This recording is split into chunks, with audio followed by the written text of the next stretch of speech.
આજે ધોરણ 12 સામાન્ય પ્રવાહ અને ધોરણ 12નું સાયન્સનું પરિણામ જાહેર થયું છે।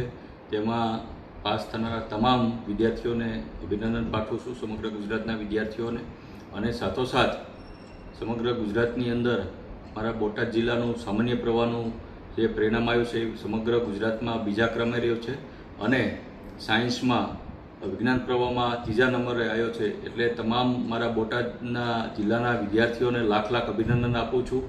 તમે ખૂબ મહેનત કરી અને બોટાદ જિલ્લાનું બોટાદનું આપણું નામ સમગ્ર ગુજરાત લેવલે આગળ વધાર્યું છે, તે બદલ ધારાસભ્ય તરીકે આપને દરેક વિદ્યાર્થીઓને અને એમના વાલીઓને લાખ લાખ અભિનંદન પાઠવું છું। સાથોસાથ ગુરુજનોને પણ અભિનંદન પાઠવું છું। અને જે મારી બોટાદની સરકારી શાળાઓનું 100% રિઝલ્ટ જ્યાં આવ્યું છે એને હું મારી ધારાસભ્ય MLA ગ્રાન્ટમાંથી આજે 5 લાખ રૂપિયા એના શાળાના સર્વાંગી વિકાસ માટે આજે હું મારી 5 લાખની MLA ગ્રાન્ટ જાહેર કરું છું।